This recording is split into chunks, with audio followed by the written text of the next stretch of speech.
Bonjour, bienvenue à tous. Heureux de vous retrouver dans cette petite bulle introductive qui concerne ce module de votre master, module dit transversal, dont l'intitulé est Management des produits de santé dans les établissements publics de santé, hein.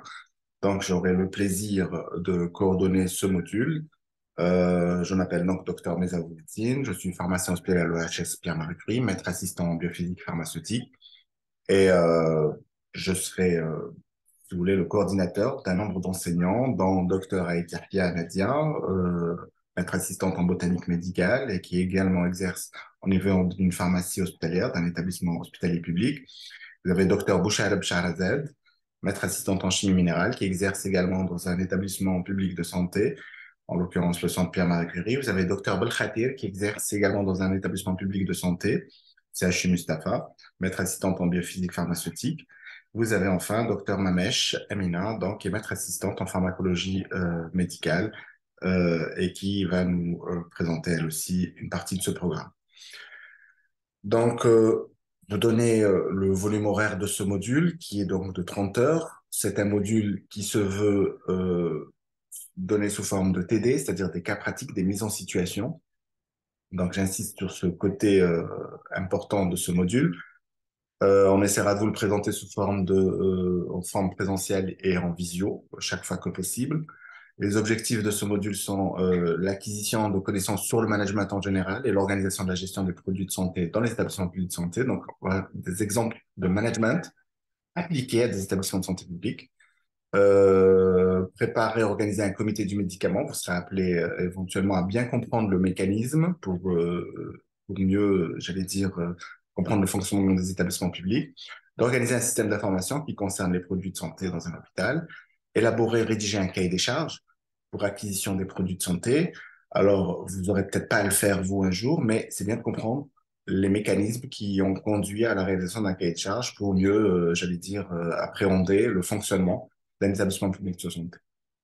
Enfin, organiser un système de traçabilité pour les produits de santé, organiser un système de vigilance. Donc ça, c'est un peu les objectifs qu'on s'est fixés pour ce volume horaire avec mes collègues.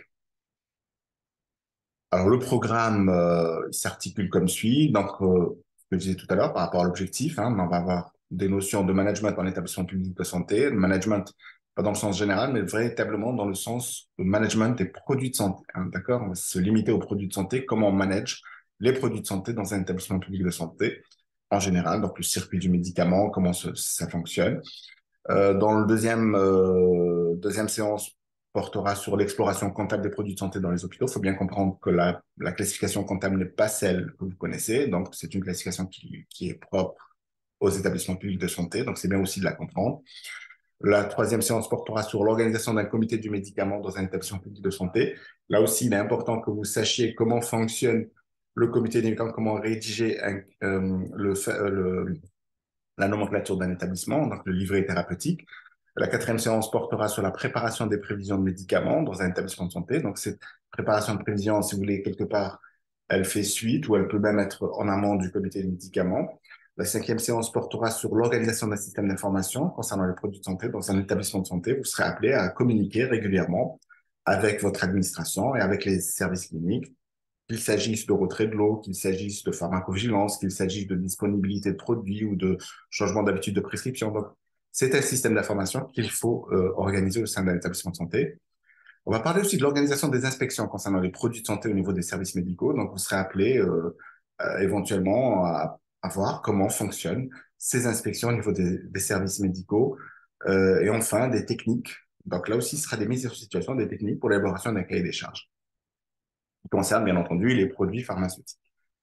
La huitième séance portera sur les modalités de passation de marché public, hein. Vous allez voir toutes les procédures qui existent, hein. Donc, le marché gré à gré, le marché achat pour compte. Vous allez voir qu'on a l'achat pour compte qui est une particularité. On en parlera probablement durant cette séance.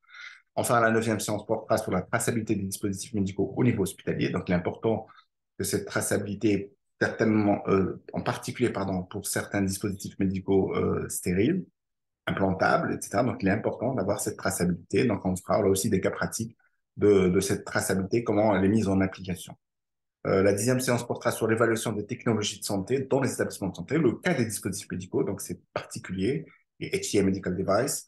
Donc, ça peut intéresser particulièrement le master qui porte sur la pharmacoéconomie et le market access, mais elle peut intéresser également les étudiants en master qui concernent réglementaire, les affaires réglementaires, l'industrie pharma. La 11e séance portera sur la validation des protocoles de chimio. Là aussi, ce sera des mises en situation. Donc, comment gérer un produit pharmaceutique. Là, on a pris un exemple, hein, celui des cancers digestifs. On a pris un autre exemple aussi de l'interchangeabilité des biothérapies. On est actuellement en plein dedans, donc c'est important de comprendre. On a pris le traitement des MICI, pardon, donc des maladies inflammatoires du côlon. Et enfin, la vigilance des produits santé dans les établissements de santé. Donc là aussi, alors, toutes les vigilances, la matériau, la réacto, la pharmaco donc toutes ces vigilances, comment sont organisées en établissement de santé, comment on communique. Et là aussi, c'est une séance qui vous sera donnée. Donc, j'ai fait une petite présentation qui, j'espère, vous intéressera et vous fera aimer ce module. Je vous souhaite plein succès dans vos études et rendez-vous à nos prochaines séances.